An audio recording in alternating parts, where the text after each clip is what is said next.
It's Waikato Cup Day out of Te Rapa tomorrow, Zuzu Stakes Day as well. It's one of their big ones of the year, just in the one they have in the middle of February. We're going to play on a 4 to 5 track at this stage, Jason Tan, because we don't know if the rain's going to come, but they keep telling us it is. There have been plenty of dumpings of rain in Hamilton over the past week or so, and yesterday was the case. Forecast says today, as we film this on Friday, and also potentially tomorrow. Hopefully there won't be any rain during the meeting itself. That's the most important part. 9 races for you to play into. We're going to talk about the first on the card, where Fiscal Fantasy, I'm not entirely sure Barrier 1 suits. It always seems to be running on.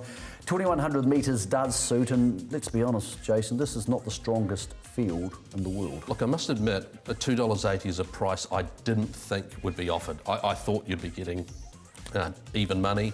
Or maybe slide odds against, but $2.80 is very appealing. Does Barrier 1 concern you at all? Not at Te Rapa, because generally sort of an inside draw is very beneficial, particularly at the start of the day. And you just trust Jason Waddell. Waddell's not unlucky a lot. So you just trust Waddell. We're going the same thing here? I think it's straightforward. Okay. Go for it. Paint itself. Race 2 on the card's vastly different. It's the 2-year-olds, and a lot of these don't have a lot of form, as you would expect.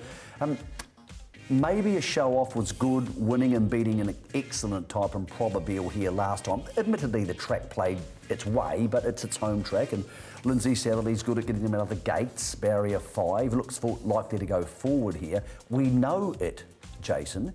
We don't know Mr. President. Spoke to Jamie Richards this week about your deal. He said, could be a bit new for this, maybe a touch on the short side, but it has to be respected, as all Tiaka horses are. And the other horse in the market is Bijou Lass for the Baker Forsman stable. I get a feeling the bookies have looked at this, looked at some of the trials and thought, look, we might throw a few darts at the board here, we don't really know. It's not an easy race, but I did like the way Mr. President trialled up.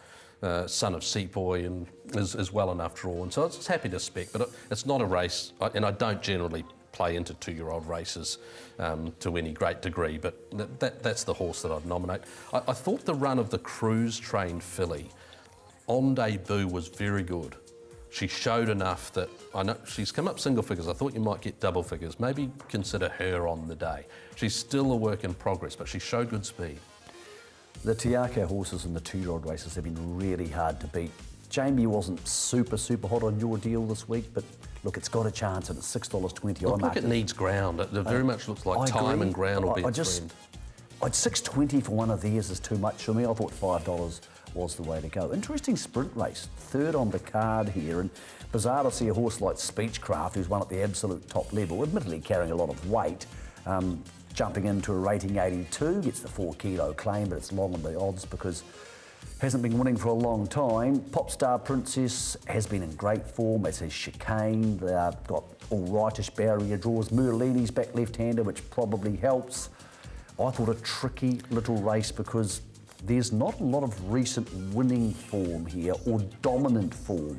So there's a lot of horses here who look like nice horses, but haven't been winning a lot. There's a lot of pace in the race. For that reason, I quite like Chicane to be able to tuck in just behind them, get the late split and be too good. He's got a great strike rate, Ross McCarroll, and he sure has. I think she in herself is a decent sort of horse. So Chicane is the horse that I've got on top. Akoya, for me, has had no luck. It's just a horse who admittedly can find bad luck, but I just think it's a horse who could be just off the speed, 6th or 7th. As you said, they could go hard here, maybe get that gap late. I'm thinking Akoya might be one of the better each-way plays for the day, but it's not an easy field, to be completely honest. Eva's the next on the card. A couple of ex-European gallopers here who made their way to New Zealand via Hong Kong, Yorkshire Dales and My Gift, and they're both in outstanding form.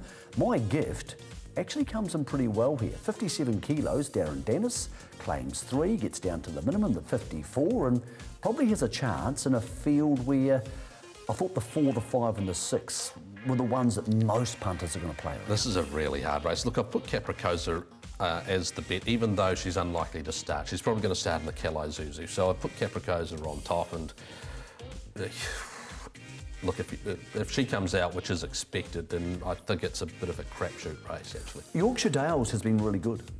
Like it's won 2 of its last 3. It could be a horse who turns up in a decent race. I like My Gift, just one of those horses who tends to get close enough to the speed, do the right thing. The 3-kilo claim could be handy, but Again, also it's going to depend on too on whether that horse starts, Capricosa, because it could go to the Calais Zuzu, or whether the track comes up wet. That wouldn't affect my gift too badly, so maybe worth thinking about, although Yorkshire Dales can handle it pretty well too.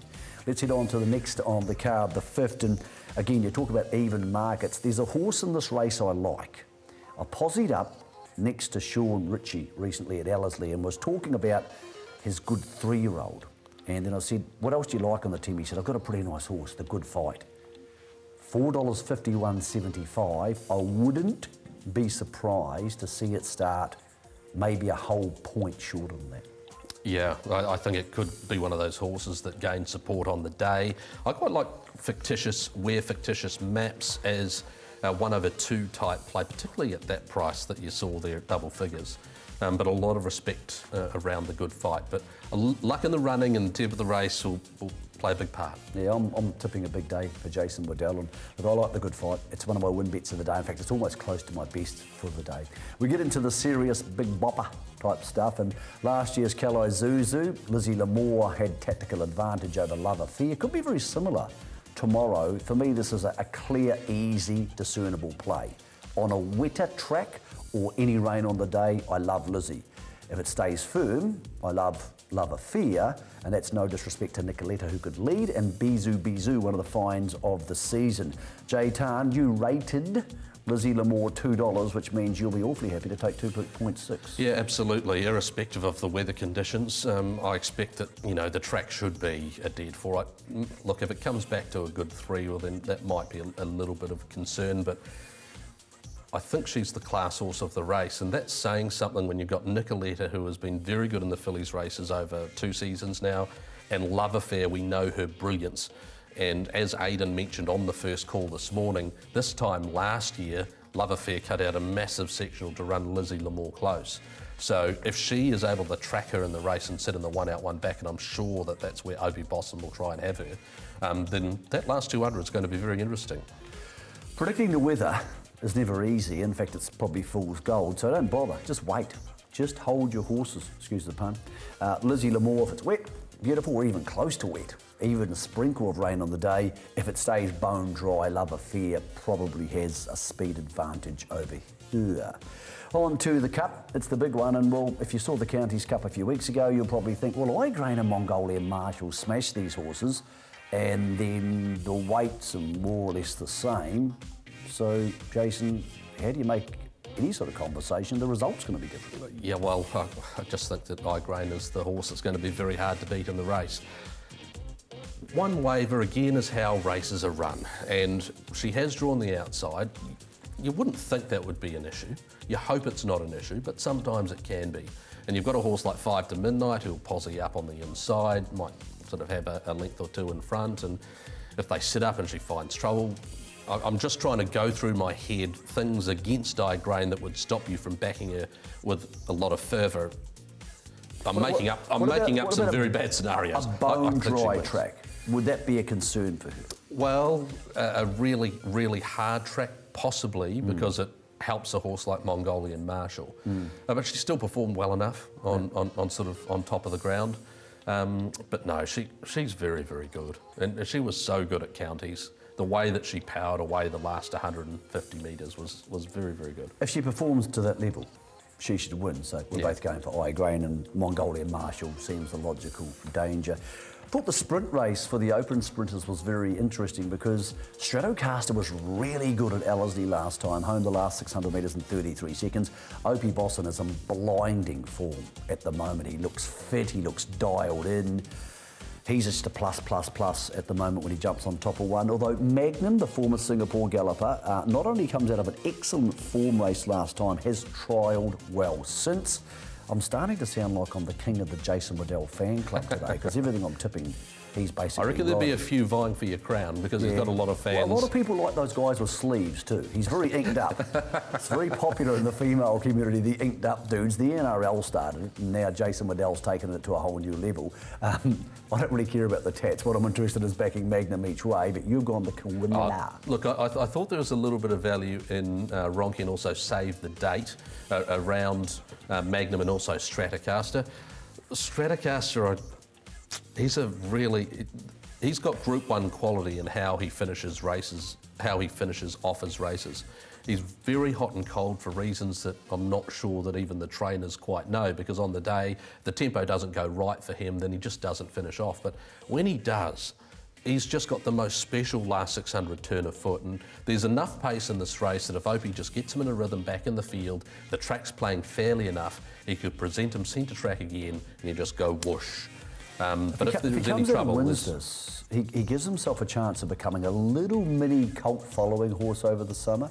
People love a good grey. We don't have that many good greys in the country. If he can produce a couple of those come from behinds, he might be a type of horse who comes to a Karaka Million and people start looking out for him, and there's a little bit of fun about him. Maybe a less hyped Chautauqua. That's sort of a horse that, obviously, you know, maybe speaking one of the best sprinters, but... maybe a more interested Chautauqua. Yes. Let's talk about the last on the card if you make it this far, and we're hoping the track will hold together in a nice dry state. Honesty comes out of some good form races. Jonathan Parks is riding like a demon. I think at the moment most of our senior riders are really dialed in. Balafaskino is a tricky horse to predict, but hasn't had a lot of luck. He gets a 3 kilo claim here, and hence the bookies are saying, look, we'll chuck up 4.8 and you drive the market from here, punters. Giant Gem and Hinch and Power are the two horses that I'm primarily thinking about. So they're the horses that I want to be backing. In the end, I thought Giant Gem, if you want to pick just one on an each way 2x3 basis, is the way to go. Just some luck for Giant Gem is what backers will be requiring. I'll go Honesty, coming out of some good form races, does tend to know how to get beaten, but I do think that the last start performance behind Montanella on this track was good enough to win this if it produces something similar. That's Waikato Cup Day out of Te Rapa. Catch the Punters Lounge tomorrow morning from 10 o'clock on Trackside 1, because then we can talk about track conditions. We'll know a bit more about the weather. Jay Tana, if you had one bet tomorrow on your home track, who's it going to be? I'm happy with Lizzie Lamore. I think she's a good over. And also in the first Fiscal Fantasy, surprised that they offered $2.80, so that's takeable as well. Can't go past I Grade. Enjoy Waikato Cup Day. Hope you're back a winner.